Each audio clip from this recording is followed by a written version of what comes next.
Good morning, students. Today I am going to explain lesson 5, the snake and the mirror. सर्प और दर्पण. ये आप लोगों की बुक बी हाइव का 5th लेसन है. The snake and the mirror, सर्प और दर्पण. इससे पहले के वीडियो में हमने आप लोगों को यहाँ तक पढ़ा दिया है. आज हम यहाँ से स्टार्ट कर रहे हैं. तो देखिए, I took a close look at my face in the mirror. I made an important decision. I would shave daily and grow a thin mustache to look more handsome. I was after all a bachelor and a doctor.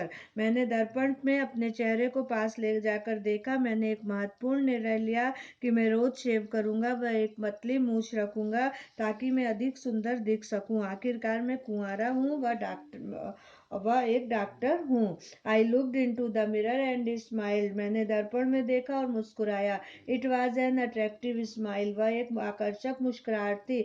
I made another earth shaking decision. I would always keep that attractive smile on my face to look more handsome. मैंने दूसरा धरती को हिलाने वाला निर्णय लिया. मैं सदैव उस मुस्कुराहट को मेरे चेहरे पर धारण किए रहूंगा ताकि मैं अधिक सुंदर दिखूं. I was after all a bachelor and a doctor too on top of it. आखिरकार मैं एक कुंवारा युवक हूँ और सबसे बड़ी बात है कि मैं एक डॉक्टर हूँ. Again came that noise from above. फिर ऊपर से वह आवाज आई. I got up paced up on down the room. मैं उठ खड़ा हुआ और कमरे में इधर उधर जाने लगा. Then another lovely thought struck me. फिर दूसरा प्यारा विचार मेरे मन में आया. I would marry. मैं शादी करूंगा. I would get married to a women doctor who had plenty of money and a good medical practice. मेरी एक स्त्री डॉक्टर से शादी होगी जिसके पास खूब पैसा होगा और एक अच्छी medical practice. She had to be fate for a valid reason. If I made some silly mistakes and needed to run away, she should not be able to run after me and catch me. उससे मोटा होना होगा एक ठोस कारण से. यदि मैं उसे कोई मूर्खतापूर्ण गलती करूंगा और मुझे भागने की जरूरत पड़ी तो वह दौड़कर मुझे पकड़ नहीं सकेगी. With such thoughts in my mind, I resumed my seat in the chair in front of the table. इन विचारों के साथ मैं फिर कुर्सी पर टेबल के सामने बैठ गया. There were no more sounds from above.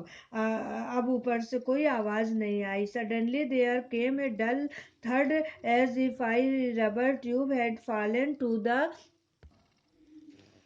ground. Surely nothing to worry about. अचानक एक भारी सी भद्द की आवाज आई जैसे कि एक रबर की ट्यूब जमीन पर गिरी हो. निश्चय ही चिंता की कोई बात नहीं. Even so I thought I would turn about and take a look.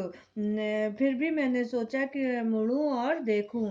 No sooner had I turned than a fat snake wriggled over the back of the chair and landed on my shoulder.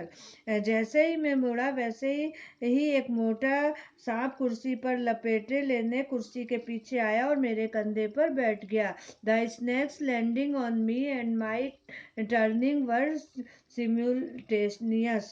सांप का मेरे ऊपर बैठना और मोरा मुड़ना एक साथ हुआ. I didn't jump. I didn't tremble. I didn't cry out. मैं कूदा नहीं, मैं कांपा नहीं, मैं चीखा नहीं. There was no time to do any such thing. ऐसा कुछ करने का समय ही नहीं था. The snake slithered along my shoulder and coiled around my left arm above the elbow. सांप मेरे कंधे पर से रेंगा और मेरी भुजा जो कोहनी से ऊपर थी आकर लिपट गया. The hood was spread out and its head was hardly 3 or 4 inches from my face. उसका फन फैला था और मेरे चेहरे से मुश्किल से 4 या 5 इंच दूर था. it would not be correct to say merely that I sat there holding my breath. केवल यह कहना काफी नहीं होगा कि मैं सांस रोके बैठा रहा. I was turned to stone. मैं एक पत्थर में परिवर्तित हो गया था. But my mind was very active. किंतु मेरा मस्तिष्क बहुत सक्रिय था. The door opened into darkness. दरवाजा अंधेरे में खुला था. The room was surrounded by darkness. पूरा कमरा अंधेरे से घिरा था. In the light of the lamp I sat there like a stone image in the flash. Lamp के उजाले में एक पत्थर की मूर्ति की तरह जिसमें पास ही बैठा था. I felt then the great presence of the creator of this world and this universe. God was there. तब मैंने उस ब्रह्मांड और विश्वकर्ता की उपस्थिति को महसूस किया. ईश्वर वहाँ था. Suppose I said something and he did not like it. मानो कि मैंने कुछ कहा और वह उसे पसंद नहीं करता था.